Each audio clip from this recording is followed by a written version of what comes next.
तर कसं काय पब्लिक टाकाटक चकाचक मकामाक तुमचं स्वागत आहे आपल्या नवीन ब्लॉगवरती. तर आपण येलो होतो मुंबईला फिरायला. हे आहे ताज हॉटेल. ही लोकांची रस्ता क्रॉसिंगची धावपळ बा किती, एवढी गर्दी काही मापच नाही होईड. आपल्याला जायचं होतं मरीन ड्राईव्हला. मग ना आपण ना इकडून धरली टॅक्सी. आपण ना टॅक्सीतून उतरलो.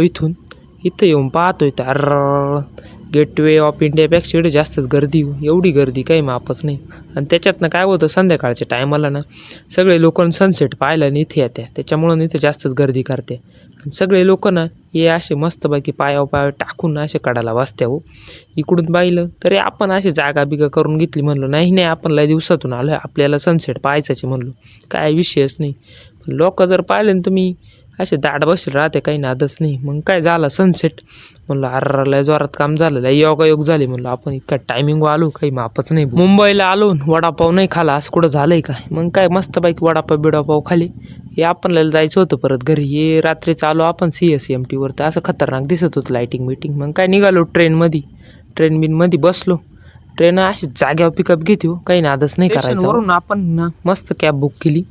आयला याने तर असं भारी डोकं लावलं होतं मस्त. याने घरचा आरसा लावून टाकला होता. त्याचा आरसा तुटेल बिटेल होता काय माहिती. हे जुगाड फक्त मग आपल्या महाराष्ट्रातले लोकच करू शकतात.